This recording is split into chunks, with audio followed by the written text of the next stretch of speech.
السلام علیکم ورحمۃ اللہ وبرکاتہ۔ وعلیکم ورحمۃ اللہ۔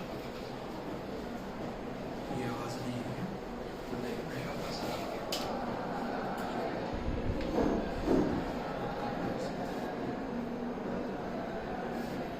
بسم اللہ الرحمن الرحیم، الحمد للہ رب العالمین، والصلاة والسلام علی رسول الامین وعلی آلہ وصحبہ اجمعین ومن تبعهم بإحسان الی یوم الدین، اما بعد۔ آج بتاریخ 18 دسمبر 2022 الداء والدواء للامام ابن قیم الجوزیہ کے درس کے سلسلے کی ایک اہم کڑی گناہوں کے اثرات، صفحہ نمبر 152۔ کچھ عرصہ پہلے سے گناہوں کے اثرات میں سے ایک نہایت ہی اہم ترین اثر جو مؤلف نے ذکر فرمایا وہ یہ تھا کہ کچھ ایسے کام آدمی کرتا ہے جو ان کاموں کے کرنے کی وجہ سے اس کے اوپر اللہ رب العالمین کی طرف سے لعنت برستی ہے، اور یہ بہت سارے کام ہیں۔ مؤلف نے بے شمار کاموں کا تذکرہ کیا ہے، اس میں سے اکثر کاموں کا ذکر پچھلے دروس میں آ چکا ہے، کچھ رہ گئے ہیں جسے آپ خود سے بھی پڑھ کر کے سمجھ سکتے ہیں۔ اس کے بعد فصل قائم کرتے ہوئے ایک اور اثر کا ذکر فرما رہے ہیں۔ فرمایا وَمِنْهَا حِرْمَانُ دَعْوَةِ رسول اللہ صلی اللہ علیہ وسلم وَدَعْوَةِ الْمَلَائِكَةِ۔ گناہوں کے ان برے اثرات میں سے جو انسان پر پڑتے ہیں ان میں سے ایک یہ ہے کہ وہ گناہ کرنے والا شخص نبی کریم صلی اللہ علیہ وآلہ وسلم کی دعاؤں اور فرشتوں کی دعاؤں سے محروم ہو جاتا ہے، اس کا وہ مستحق نہیں بن پاتا، ان دعاؤں کا مستحق وہ آدمی نہیں بن پاتا جو گناہوں کی دلدل میں اپنے آپ کو ڈالے ہوئے ہے،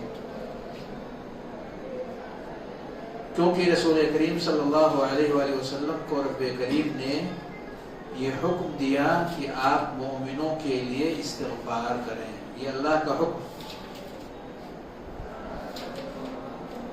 فرمان باری تعالی ہے الذین یحملون العرش ومن حولہ یسبحون بحمد ربهم ویؤمنون به ویستغفرون للذین آمنوا ربنا وسعت كل شيء رحمة وعلما فاغفر للذين تابوا واتبعوا سبيلك وقهم عذاب الجحيم ربنا وأدخلهم جنات عدن التي وعدتهم ومن صلح من آبائهم وأزواجهم وذرياتهم إنك أنت العزيز الحكيم وقهم السيئات۔ یہ وہ دعائیں ہیں جو سورہ غافر آیت نمبر 7 سے 9 تک فرشتوں کی گئی دعائیں اہل ایمان کے لیے اللہ رب العالمین نے نقل فرمائی ہیں۔ فرشتے کیا دعا کرتے ہیں، اور یہ عام فرشتے نہیں ہیں، یہ خاص الخاص فرشتے ہیں جو دعا کرتے ہیں۔ الذین یحملون العرش، وہ فرشتے جو عرش الہی کو اٹھائے ہوئے ہیں، ومن حولہ، اور ان کے اللہ رب العالمین کے آس پاس جو فرشتے ہیں، یعنی بہت خاص قسم کے فرشتے ہیں جو یہ آنے والے کام، یہ آنے والی دعائیں اللہ رب العالمین سے کر رہے ہیں۔ یسبحون بحمد ربہم، وہ اپنے رب کی تعریف کے ساتھ ساتھ تسبیح بیان کرتے ہیں. وَيَسْتَغْفِرُونَ لِلَّذِينَ آمَنُوا، اور اہل ایمان کے لیے استغفار کرتے ہیں، یعنی ان کے گناہوں کی معافی کی درخواست پیش کرتے ہیں، یہ کہتے ہوئے اے ہمارے رب وسعت كل شيء رحمة وعلما، وسعت كل شيء رحمة وعلما، اے اللہ ہر چیز کو تو نے اپنے علم اور رحمت کے دائرے کے اندر گھیر لیا ہے. ہر چیز کو تیری رحمت اور ہر چیز کو تیری مغفرت، تیرا علم کشادہ ہے، اس کو اپنے دائرے میں لیے ہوئے. فاغفر للذین تابوا، تو اللہ تو معاف فرما دے، تو مغفرت کر دے ان لوگوں کی جو توبہ کرتے ہیں. واتبعوا سبیلک، اور تیرے راستے کی پیروی کرتے ہیں. وقہم عذاب الجحیم، اور اللہ اپنے ان بندوں کو جہنم کے عذاب سے بچا لے. اور کیا دعا کرتے ہیں؟ ربنا وادخلهم جنات عدن التي وعدتهم، اور اے ہمارے رب تو انہیں جنت عدن کے اندر داخل کر دے جس کا تو نے ان سے وعدہ کیا تھا. ومن صلح من آبائهم وازواجهم وذریاتهم، صرف انہیں ہی جنت عدن میں نہیں بلکہ ان کے آبا و اجداد، ان کے گھر والے، ان کی فیملی، ان کی بیوی اور ان کے بچے جو صالح ہیں، ان کے جو صالح نیک اور اچھے ہیں، بچے، بیوی اور باپ دادا، انہیں بھی ان کے ساتھ جنت میں داخل کر دے. انک انت العزیز الحکیم، تو غالب ہے، حکمتوں والا ہے. وقیہم السیئات، اور اللہ تو انہیں گناہوں سے بچا لے. کتنی دعائیں ہو گئی؟ کتنی دعائیں کی ہیں ان آیات میں؟ نمبر 1 کیا کہا انہوں نے؟ پہلی دعا کیا ہے ان آیات کے اندر؟ فاغفر، کہ اللہ تیری رحمت کشادہ ہے، تیرا علم، تیرے علم کا دائرہ بہت وسیع ہے، تو انہیں معاف کر دے. فاغفر، یہ پہلا دعا ہے. دوسرا کیا ہے؟ دوسری دعا کیا ہے؟ دوسری دعا کیا ہے؟ وقہم عذاب الجحیم، وقہم عذاب الجحیم، جہنم کے عذاب سے بچا لے.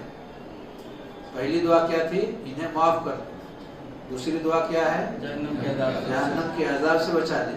تیسری دعا کیا ہے؟ جنت میں داخل کر دے، جنت عدن کے اندر انہیں داخل کر دے. یہ تیسری دعا ہے. چوتھی دعا کیا ہے؟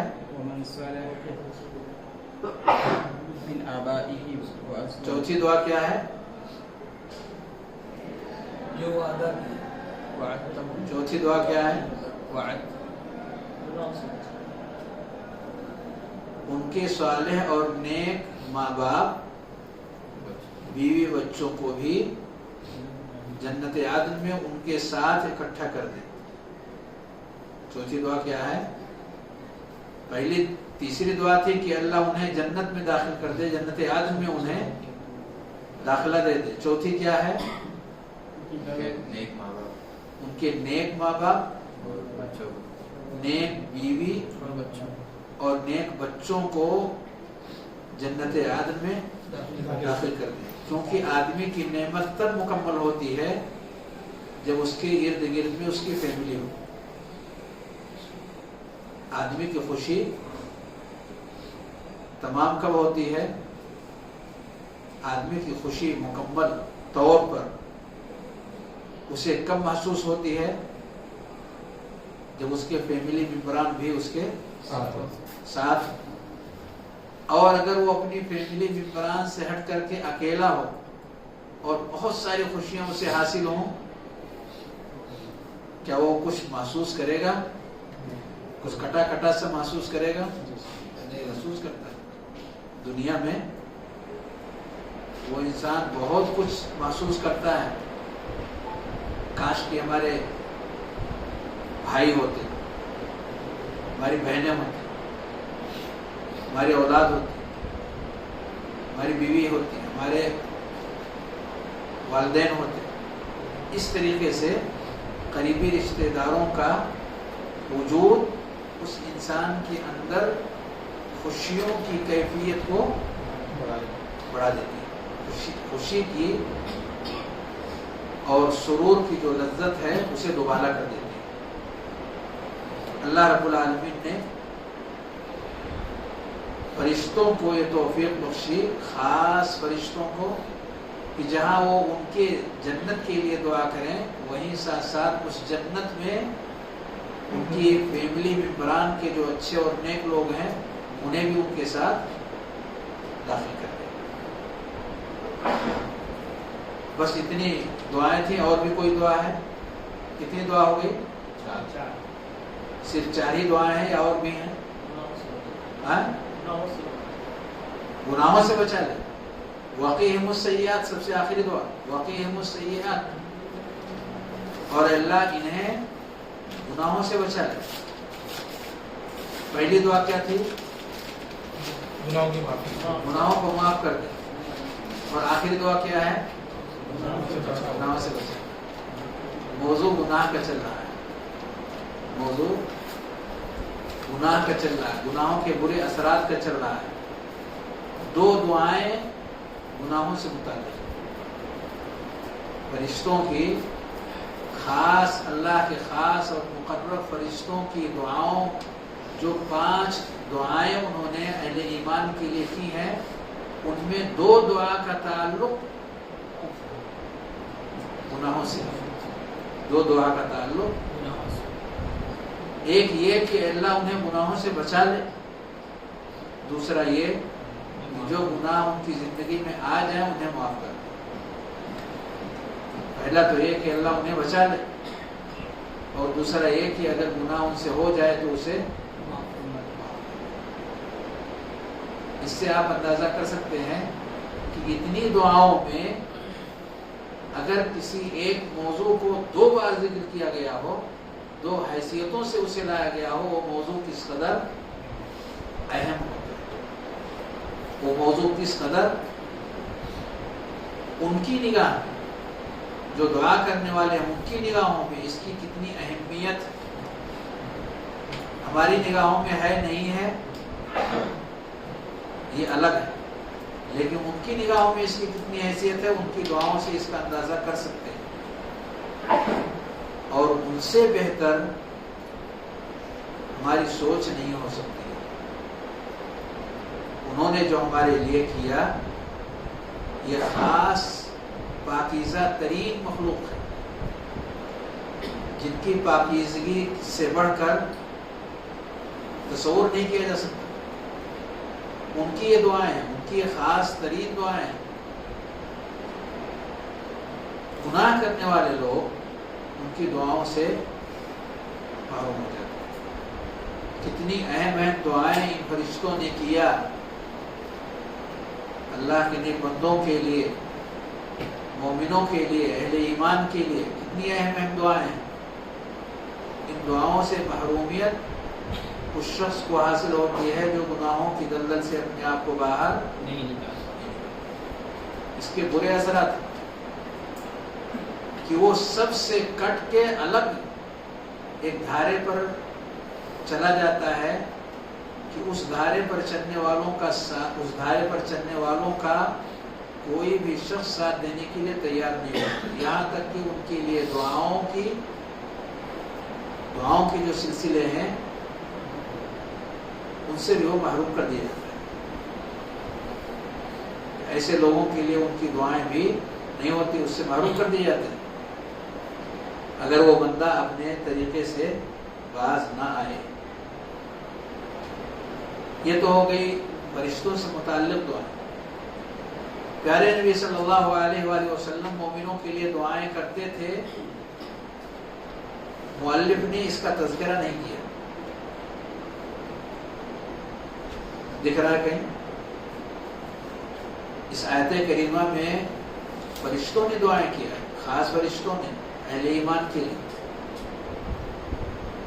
لیکن پیارے نبی صلی اللہ علیہ وسلم نے جو موضوع کے شروع میں مؤلف نے بیان کیا کہ نبی کی دعوت سے، نبی کی دعاؤں سے وہ محروم ہوگا وہ شخص، اور فرشتوں کی دعاؤں سے وہ محروم ہوگا۔ یہاں پر دعا جو فرشتوں کی طرف سے ہے اس میں محرومیت کا تو ان آیات کے ذریعے سے ہمیں معلوم پڑ سکتا ہے، لیکن نبی کریم صلی اللہ علیہ وسلم کی دعاؤں کا اہل ایمان کے لیے اس میں ذکر نہیں ہے۔ لیکن قرآن مجید کی دیگر آیات کے اندر اگر آپ اور فکر کریں تو کئی آیات ایسی ملیں گی جس میں اللہ رب العالمین کی طرف سے یہ حکم پیارے نبی صلی اللہ علیہ وسلم کے نام پہ وارد ہے۔ کوئی آیت آپ کے ذہن میں؟ ربنا اغفر لی ولوالدی وللمؤمنین یوم یقوم الحساب، یہ کس کی دعا ہے؟ نبی کریم صلی اللہ علیہ وسلم کی دعا ہے؟ پیارے نبی صلی اللہ علیہ وسلم کی کوئی دعا؟ فَبِمَا رَحْمَةٍ مِّنَ اللَّهِ لِنْتَ لَهُمْ وَلَوْ كُنْتَ فَظًّا غَلِيظَ الْقَلْبِ لَانفَضُّوا مِنْ حَوْلِكَ فَاعْفُ عَنْهُمْ۔ آگے وَاسْتَغْفِرْ لَهُمْ، فَاعْفُ عَنْهُمْ وَاسْتَغْفِرْ لَهُمْ، مشاورہم، فَاعْفُ عَنْهُمْ، آپ خود بھی معاف کر دیں اور آپ کی کوشش یہ ہو کہ اللہ بھی معاف کر دیں، یعنی آپ خود بھی معاف کریں اور کوشش کریں کہ اللہ رب العالمین بھی معاف کر دیں۔ یہ اللہ رب العالمین کی طرف سے پیارے نبی صلی اللہ علیہ وسلم کو تاکید کی جا رہی ہے، فاعف عنہم واستغفر لہم۔ یہ سورہ آل عمران کے اندر آیت نمبر 159۔ اسی طریقے سے سورہ نساء آیت نمبر 64 میں بھی ہے، اور سورہ نور آیت نمبر 62 اور سورہ محمد آیت نمبر 19 کے اندر۔ چنانچہ سورہ نور میں اللہ نے فرمایا ان الذین یستأذنونک اولئک الذین یؤمنون باللہ ورسولہ فإذا استأذنوک لبعض شأنهم فأذن لمن شئت منهم واستغفر لهم اللہ واستغفر لهم اللہ ان اللہ غفور رحیم۔ کہ آپ ان میں سے جسے چاہیں اجازت دے دیں اور ان کے اندر پائی جانے والی کمیوں اور کوتاہیوں اور گناہوں کے لیے اللہ رب العالمین سے آپ دعا کریں، واستغفر لهم اللہ۔ سورہ محمد کے اندر اللہ نے فرمایا فَاعْلَمْ أَنَّهُ لَا إِلَهَ إِلَّا اللَّهُ واستغفر لذنبك وللمؤمنين والمؤمنات واستغفر لذنبك وللمؤمنين والمؤمنات والله يعلم متقلبكم ومثواكم۔ تو رب کریم نے پیارے نبی صلی اللہ علیہ وآلہ وسلم کو حکم دیا کہ آپ اہل ایمان کی بخشش کے لیے دعا کریں۔ نبی کریم صلی اللہ علیہ وسلم کو بھی حکم ہے کہ آپ اہل ایمان کی بخشش کے لیے دعا کریں، اور دوسری طرف فرشتے جو اللہ رب العالمین کے قریب میں ہیں وہ اہل ایمان کے لیے دعائے رحمت و مغفرت کرتے رہتے ہیں۔ تو یہ بہت بڑی سعادت ہے جو اہل ایمان کو اللہ رب العالمین کی طرف سے اور انبیاء اور فرشتوں کی طرف سے حاصل ہوتی ہے۔ لیکن اگر انسان گناہوں کی دلدل میں داخل ہو کر اپنے آپ کو اللہ اور اس کے رسول کے ڈگر سے الگ لے کر کے چلتا ہے تو بہت ڈھیر ساری محرومیوں میں سے ایک محرومی اسے یہ بھی حاصل ہوتی ہے کہ وہ فرشتوں اور نبی کریم صلی اللہ علیہ وآلہ وسلم کی دعاؤں سے محروم ہو جاتا ہے۔ کیسے پتہ چلا کہ محروم ہوگا؟ یہاں تو حکم دیا گیا ہے کہ آپ ان کے لیے دعا کریں، تو محروم ہونے کا پتہ ان آیات کے ذریعے سے کیسے چلا؟ جو بھی آیتیں اب تک پڑھی گئی ہیں ان آیات کے اندر، چاہے وہ فرشتوں سے متعلق ہوں، چاہے وہ پیارے نبی صلی اللہ علیہ وآلہ وسلم سے متعلق ہوں، ان آیات سے یہ کیسے پتہ چلا کہ یہ محروم ہو جائیں گے؟ یہاں تو حکم دیا جا رہا ہے کہ آپ ان کی رحمت اور مغفرت کے لیے دعا کریں۔ بتائیں گے کیسے پتہ چلا؟ اسے مومنوں کی صفات میں سے کہ وہ کبیرہ گناہ سے اپنے آپ کو بچائیں گے، تو اچھی بات ہے بچا لیں، لیکن ابھی تو وہ بچا نہیں سکے اپنے آپ کو، ابھی تو گناہوں کی وادی میں جا چکے، تو وہ محروم ہو جائیں گے، یہ کیسے ہم کو پتہ چلتا ہے؟ الذین تابوا، جو توبہ کرے، تو توبہ کی اگر توفیق نہیں ہے تو دعا تو مسٹیک نہیں ہے۔ کیسے نہیں مسلم؟ وہ خود کہتے ہیں کہ اللہ ان کے گناہوں کو معاف کر دے، مطلب گنہگار ہیں تبھی تو معاف کرنے کی درخواست کی جا رہی ہے۔ یہ فرشتوں کی دعاؤں میں بھی یہ کہا جا رہا ہے کہ ان کے گناہوں کو معاف کر دیں، اور نبی کریم صلی اللہ علیہ وسلم کی دعاؤں میں بھی یہ کہا گیا ہے کہ آپ ان کے لیے مغفرت کی دعا کریں۔ گناہوں سے کیا نہ محسوس ہو؟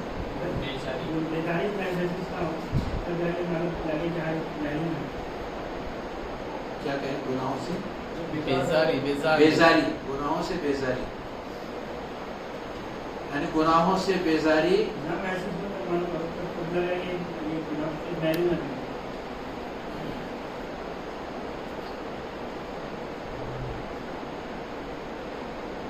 میں ایک بات کہتا ہوں سمجھنے کے لیے،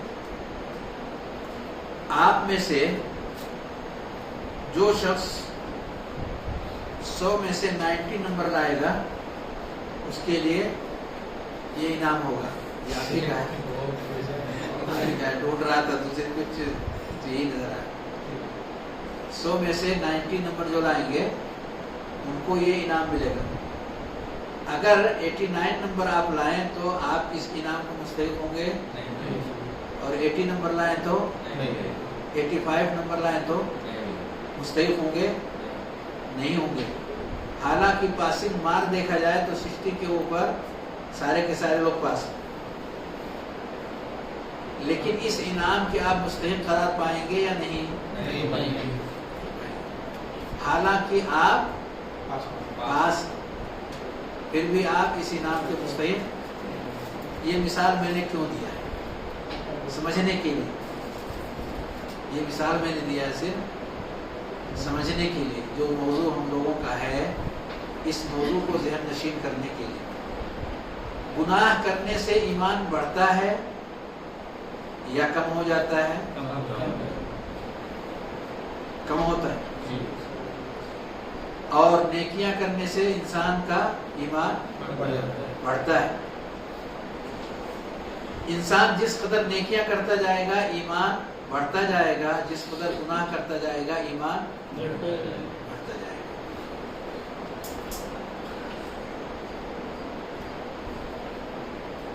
انعامات کا میں نے تذکرہ کیا تو انعامات کئی طرح کے دیے جاتے ہیں۔ پوزیشن والوں کو الگ انعامات دیے جاتے ہیں، اور پاس ہونے والے لوگوں کو الگ انعامات دیے جاتے ہیں۔ کیا یہ سارے انعامات ایک جیسے ہوتے؟ نہیں ہوتے، اوپر نیچے ہوتا، کم زیادہ ہوتا۔ کیونکہ وہ اس کے مستحق ہیں، پوزیشن ہولڈر اس کے مستحق ہیں کہ انہیں انعامات زیادہ دیے جائیں اور یہ کم دیے جائیں۔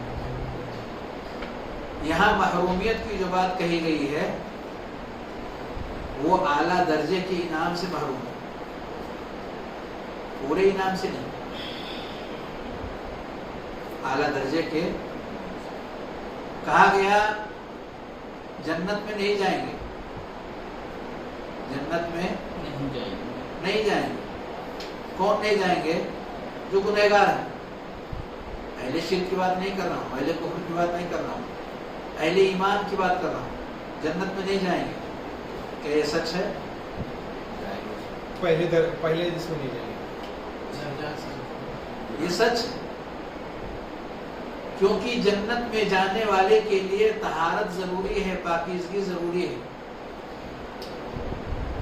اور جس کے اندر پاکیزگی مکمل طور سے نہیں ہے وہ جنت میں نہیں جائے گا۔ اسے پاکیزگی مکمل چاہیے۔ جنت میں ملاوٹ کے ساتھ کہ کچھ پاکیزگی ہے اور کچھ نجاست ہے، کچھ دوسری چیزیں ہیں، تو دونوں ملا جلا کر کے اور داخل کر دیے جائیں، ایسا نہیں ہوگا۔ مکمل پاک و صاف لوگ ہی جنت میں جا سکتے ہیں۔ تو اب اگر گناہوں کی نجاست انسان کے ساتھ لگی ہوئی ہے تو کیا وہ اس حالت میں جنت میں جا سکتا؟ نہیں جا سکتا، کوئی سوال ہی نہیں۔ دو راستہ ہے، یا تو اللہ رب العالمین اپنا خاص رحم اور فضل اس کے اوپر کر دے اور اس نجاست کو دور کر دے، پاکیزہ بنا دے، اس کے بعض کاموں سے خوش ہو کر، بعض طریقوں سے خوش ہو کر، کسی اور چیز کو سامنے رکھ کر۔ یہ معاملہ اللہ کے حوالے ہے، ہمیں نہیں معلوم، ہم کچھ نہیں کہہ سکتے کہ وہ پاک کر دے گا، مٹا دے گا ان اثرات کو، یا نہیں مٹائے گا اور وہ باقی رہے گا۔ دوسرا آپشن، اگر رب کریم کا رحم و کرم اس شخص کو شامل نہیں ہو سکا اور گناہوں کے اثرات اس کے اوپر باقی رہے، تو ہمیشہ کے لیے تو نہیں، لیکن جب تک کہ وہ نجاست دور نہیں ہو جائے گی تب تک کے لیے اس کو جہنم میں جانا پڑے گا، کیونکہ اس کو پاک کرنے کا وہاں اور کوئی راستہ ہی نہیں ہے۔ یہ دو ہی راستے، یا تو اللہ رب العالمین کا خاص فضل ہو جائے اور وہ کسی کو معلوم نہیں ہے کہ کس شخص کے اوپر یہ خاص قسم کا فضل ہونے والا ہے، کسی کو معلوم نہیں ہے، اور دوسرا راستہ جو ہر ایک کے لیے ہے کہ ان گناہوں کے اثرات سے، برے اثرات سے اسے پاک کرنے کے لیے جہنم میں ڈال دیا جائے، نعوذ باللہ۔ اللہ ہم سب کی حفاظت۔ یہی ایک راستہ بچتا ہے سارے مومن جو گناہوں کی نجاست اور اس کے اثرات سے اپنے آپ کو دور نہیں کر سکتے، انہیں جہنم میں جانا ہی جانا ہوگا۔ دوسرا جو آپشن ہے، تبھی جا کر کے انہیں کامل پاکیزگی حاصل ہوگی، اب وہ جنت میں جا سکیں گے جب وہ اللہ بہتر جانتا ہے کہ یہ پاکیزگی حاصل کرنے تک انہیں کتنا عرصہ جہنم میں سزائیں بھگتنی ہوں گی۔ رب کریم کے علاوہ کوئی نہیں جانتا۔ بات کلیئر ہو رہی ہے؟ اس بات کو آپ ذہن میں رکھیں کہ انعام تو مل رہا ہے، اس شخص کو بھی جنت کا انعام مل رہا ہے جو جہنم سے ہو کر کے آیا ہے، اور اس شخص کو بھی انعام مل رہا ہے جو ڈائریکٹ جنت میں جا رہا ہے۔ فرق ہے دونوں انعامات میں۔ اسی کا ایک چھوٹا سا چرچا یہاں پہ ہے کہ بھائی جو یہ سمجھنے والی مثال ہے، ایسا نہیں کہ ایسا ہی ہوگا، جو پوزیشن ہولڈر ہیں ان کے لیے انبیاء اور ان فرشتوں کی دعائیں رہیں گی، وہ بھی اہل ایمان ہیں، اور جو پوزیشن ہولڈر نہیں ہیں وہ بھی اہل ایمان ہیں، لیکن ان کے لیے ان لوگوں کی دعائیں نہیں ہوں گی۔ اس کا یہ معنی نہیں ہے کہ وہ مومن نہیں ہے، لیکن اس درجہ کے مومن نہیں ہے جس درجہ کے مومن کے لیے ان کی یہ دعائیں ہوں گی، یا اعلیٰ ترین ایمان کے وصف سے متصف ہونے والے اعلیٰ ترین دعاؤں کے مصداق قرار پائیں گے، مکمل صحیح فٹ ہونے والی دعا ان کے اوپر پورے طور پر فٹ ہو رہی ہے، وہ واقعی وہ اس کے مصداق ہے۔ اور ایمان کا درجہ جس قدر کم ہوگا اسی قدر دعاؤں کی محرومیت سے دعاؤں کا جو اثر ان تک آنا چاہیے اس کے بہت سارے اثرات ان کی زندگی سے ہٹ جائیں گے، کچھ چیزیں آئیں گی اور کچھ چیزیں ان سے رہ جائیں گے، کیونکہ وہ سارے صفات ان کے اندر ہے ہی نہیں۔ گناہوں کی وجہ سے بہت ساری ایمانی صفتیں کمزور پڑ چکی ہیں، اس لیے دعا کے صحیح مصداق پورے طور پر وہ نہیں ہو پائے۔ تو یہاں نفی سے کیا مراد ہے؟ کمال ایمان کی نفی، کمال ایمان کی نفی۔ تو جب کمال ایمان کی نفی ہے تو کمال درجے کی جو دعائیں ہیں اہل ایمان کے لیے، جو کمال درجے کا ایمان ہے، اس دعا کے مکمل طور پر اثرات ان تک نہیں پہنچ سکتے، یعنی جزوی طور پر وہ اس کے مستحق قرار پا سکتے ہیں اور بہت سارے اجزاء ان کی زندگی سے محروم ہو جائیں گے۔ جو جس درجے کا ان کا ایمان ہوگا اسی درجے کے دعا کا حصہ ان تک پہنچ سکے گا، اور جس درجہ وہ گناہوں سے قریب ہوں گے اسی درجے ان کی محرومیت ہوگی۔ اور اگر ایمان کے وصف سے بہت دور نکل گئے تو پورے طور پر محروم ہو جائیں گے، پورے طور پر۔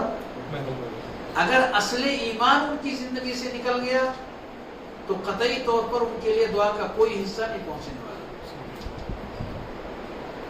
موضوع کو تھوڑا گہرائی کے ساتھ میں ذہن میں اتارنے کی ضرورت ہے تاکہ ہم یہ سمجھ سکیں اس میں محرومیت کہاں ہے۔ مکمل طور سے محرومیت بھی ہوگی اور جزوی طور پر بھی محرومیت ہوگی۔ جس درجہ کا ایمان انسان کے اندر ہوگا اسی درجے کی دعا کا اثر اس تک آئے گا، کامل اثر نہیں پا سکتا، مکمل اثر اس تک نہیں پہنچنے والا۔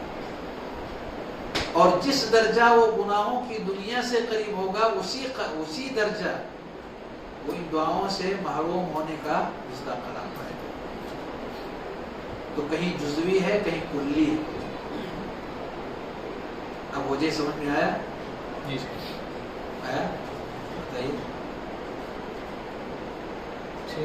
جو صالحین اور نبی اور فرشتے کی دعا ہے، موضوع کیا ہے؟ گناہوں کے اثرات سے رسول کریم صلی اللہ علیہ وسلم کی دعائیں اور فرشتوں کی دعاؤں سے محرومیت۔ کس کو حاصل ہوگی محرومیت؟ جو گناہوں میں پڑے ہوئے۔ اور کیسے ہم کو پتہ چلا کہ وہ محروم ہوں گے؟ کیونکہ جو انعامات دعا کے ذریعے ملنے والے ہیں یا دعا کے جو مستحق ہیں اس درجہ ایمان ان کے پاس نہیں پایا جاتا، کیونکہ ان کی زندگی میں گناہ غالب ہے۔ گناہوں نے اتنا ایمان کم کر دیا، جس درجہ گناہ ایمان کے حصے کو کم کر دے گا، کیونکہ اہل ایمان کے لیے دعا کر رہے ہیں نا، وَيَسْتَغْفِرُونَ لِلَّذِينَ آمَنُوا، ایمان والوں کے لیے دعا کر رہے ہیں، اور گناہ سے ایمان ابھی آپ خود کہہ رہے تھے کم ہوتا ہے، تو جتنا وہ کم ہوگا گناہ ان دعاؤں کے اثرات بھی اتنے کم ہو جائیں گے، گناہوں کے اثرات بھی اتنے، جتنا ایمان کو کم کرنے والا ہوگا ایسے ہی دعاؤں کے اثرات بھی اس درجہ کم ہو جائیں گے۔ اس سے یہ بھی پتہ چلتا ہے کہ ہم جو دعائیں کرتے ہیں اور گناہوں سے باز نہیں آتے ہیں، کیا لگتا ہے کہ ہماری دعائیں ہماری دعاؤں کو ہمارے گناہ کٹ پٹ کر دیتے ہیں۔ جس درجہ کے گناہ ہماری زندگی میں پائے جاتے ہیں ہماری کی گئی دعاؤں کے اثرات گناہ جا کر کے اس کو ختم کر دیتے ہیں، کیونکہ اہل ایمان کی ایمان کا اثر ان کی دعاؤں پر بھی پڑتا ہے۔ ایمان جس درجے بلند ہوگا دعاؤں کے اثرات بھی اسی قدر زیادہ ہوں گے۔ گناہوں کی زندگی گناہوں کا اثر انسان کی زندگی میں جتنا زیادہ ہوگا اسی قدر دعائیں بے اثر ہوں گی، اسی قدر دعائیں۔ اسے کیا پتہ چلتا ہے ان آیات اور نصوص سے کہ گناہ کا دعا سے گہرا رشتہ ہے۔ اگر ہم چاہتے ہیں کہ ہماری دعائیں رب کریم تک پہنچیں، اس کے قوی اثرات ہماری زندگی میں پائے جائیں، تو اسی درجہ ہمیں گناہوں سے دور رہنا ہوگا۔ اور دور رہنے کا سلسلہ اور طریقہ جو سب سے پیارا طریقہ ہے وہ کیسے ہوگا؟ اور توبہ اور استغفار۔ کیونکہ انسان سے غلطیاں اگر ہوتی رہیں اور فوراً ہی وہ اس کو مٹانے کے لیے، ختم کرنے کے لیے پورے احساس اور شعور کے ساتھ توبہ اور استغفار کے سلسلے کو دل سے، زبان سے جاری رکھے، تو گناہوں کے اثرات اس کی زندگی پر مرتب نہیں ہو پائیں گے اور اس کی زبان میں پاکیزگی اور شفافیت دل کے ساتھ ساتھ غالب ہو جائے گی اور وہ مقبول دعاؤں والا انسان رب کی بارگاہ میں قرار پائے گا اور دوسروں کی دعائیں بھی اس کے لیے نفع بخش ہوں گی۔ تو دعائیں لگتی ہیں، دعائیں نہیں لگتی ہیں، اس کا گہرا اثر انسان کے عمل پر، انسان کے عمل سے۔ بہت ہم دعا کرتے ہیں لیکن اس کا کوئی اثر ہماری زندگی میں نہیں آتا۔ بہت ڈھیر ساری چیزوں میں سے ایک چیز یہ ہے جو قابل توجہ ہے کہ دعا کرنے والے کی زندگی کیسی ہے، دعا کرنے والے شخص کی زندگی کیسی ہے، اس کے اعمال کیسے ہیں۔ فلاں شخص سے ہم دعا کروا لیں، سارا معاملہ کلیئر ہو جائے گا، دکھنے میں تو انسان اچھا دکھتا، یہاں تک کہ اس کے اور جنت کے بیچ میں ایک بالش کا فاصلہ ہے، دکھنے میں وہ انسان کیا دکھتا؟ حتی ما یکون بینہ و بینہ الا ذراع، صرف ایک ہاتھ کا فاصلہ اس کے اور موت کے بیچ میں باقی رہ جاتا اور اس کے بعد اس کی کائنات کی اس کی زندگی پلٹ جاتی۔ دکھنے میں کیسا لگتا؟ اچھا دکھتا۔ تو ضروری نہیں ہے کہ ہماری نگاہیں جس کو اچھا دکھیں، ہم یہ پکار اٹھیں اور کہہ اٹھیں کہ اس سے اگر آپ نے دعا کروا لیا تو مسئلہ حل ہوگا، بلکہ انسان کو اپنے آپ پر محنت کرنی چاہیے۔ جو کمیاں اور کوتاہیاں ہمارے اندر ہیں، ہم جانتے ہیں اپنی کمیوں اور کوتاہیوں کو، اور اس کو دور کرنے کا طریقہ بھی ہم جانتے ہیں کہ توبہ اور استغفار دل کی گہرائیوں سے اگر ہم کریں گے تو ہم پاکیزہ اور صاف ستھرا دل اور صاف ستھری زبان والے اہل ایمان کے سب میں ہم شمار ہو سکتے ہیں، اور ایسے لوگوں کی دعاؤں کو اللہ قبول کرتا ہے۔ اسی قدر قبولیت بڑھ جاتی ہے جس قدر یہ اوصاف بڑھ جاتے ہیں۔ تو کیوں نہ انسان اپنے آپ پر محنت کرے، کیوں دوسروں کے دعاؤں کے پیچھے اور ان کے رقیہ کے پیچھے اور ان کی اس طرح کی بہت ساری چیزوں کے پیچھے وہ اپنے آپ کو مشکلات اور دعاؤں اور مشکلات اور بہت ساری الجھنوں کا شکار رکھے۔ کیوں نہ وہ اپنے آپ پر فوکس کرے، کیوں نہ اپنے آپ کو بہتر بنانے کے لیے ان اصولوں کو اختیار کرے اور رب کریم سے خود دعائیں کریں جی جہان کے ساتھ، ڈٹ کر کے لگ کر کے، باذن اللہ یہ اس کے حق میں کافی نفع بخش ہوگا۔ تو ان آیات پر بار بار غور کرنے کی ضرورت ہے تاکہ ہم اچھی اور صاف ستھری دعا والی زندگی گزار سکیں۔ فرماتے ہیں مؤلف رحمہ اللہ دعا کو ذکر کرنے کے بعد فَهَذَا دُعَاءُ الْمَلَائِكَةِ الْمُؤْمِنِينَ التَّائِبِينَ، یہ فرشتوں کی دعائیں ہیں ان اہل ایمان کے لیے جو توبہ کرنے والے ہیں۔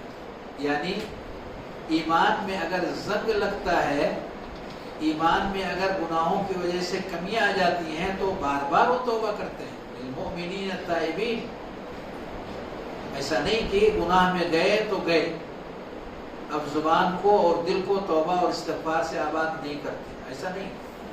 اگر چاہتے ہیں کہ اس کے اثرات آئیں تو توبہ اس کے ساتھ ساتھ مومن کی زندگی میں جڑا رہنا چاہیے۔ المتبعین لکتابہ و سنت رسولہ، جو اللہ کی کتاب رسول کریم صلی اللہ علیہ وسلم کی سنت کی پیروی کرنے والے ہیں۔ الذین لا سبیل لہم غیرہما، جن کی زندگی میں کتاب و سنت ہی سب کچھ ہے۔ فلا یطمع غیر ہؤلاء بإجابۃ ہذہ الدعوات، ایسے لوگوں کے علاوہ کے لیے ان دعاؤں میں کوئی حصہ نہیں ہے۔ وہ لالچ نہ کریں، وہ اس گمان میں نہ رہیں کہ فرشتوں کی دعائیں، انبیاء کی دعائیں ہمارے لیے ہیں، ہم گنہگاروں کے لیے ہیں۔ وہ ایسا اپنے آپ کو تسلی دینے والا معاملہ نہ کریں۔ تسلی اگر دینا ہے تو ان اوصاف کے مالک بنیں، ایمان کو بڑھانے والے کاموں کو اختیار کرنا اور گھٹانے والے کاموں سے اپنے آپ کو دور رکھتے ہوئے کثرت سے توبہ اور استغفار کے سلسلے کو جاری رکھنا۔